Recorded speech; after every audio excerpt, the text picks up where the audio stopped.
Topic regarding प्रोनंसीएशन। प्रोनंसीएशन होंदी है कि तुसीं किसी वर्ड नूं जिहड़ा ओह किवें बोलदे हो।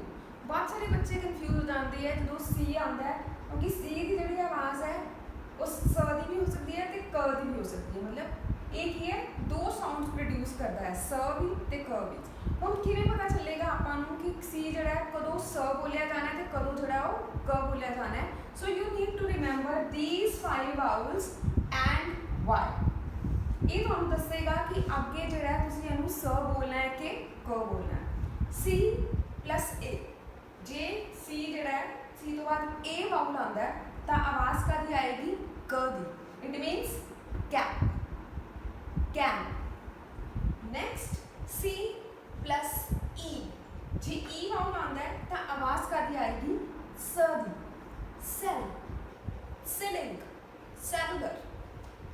सी प्लस आई, जे आएगा तो आवाज़ कादी आएगी स दी। सिटी, सिंच। सी प्लस ओ, आवाज़ कादी आएगी क दी।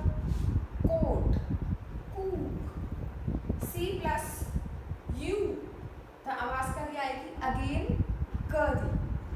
Cut, cup. C plus Y, आवाज़ कादी आएगी स दी। Cyber, cylinder. तो इस तरीके नाल की है तुसीं याद रख सकते हो कि सी दे अगे किहड़ा जिहड़ा है वो इन्हां विचों लैटर लग्या होया है, किहड़ा वाउल लग्या होया है कि वाई लग्या होया है, वो तुहानूं अपने आप दस्सेगा कि सी जिहड़ी है सी दी आवाज़ तुसीं क च बोलनी है या स च बोलनी है।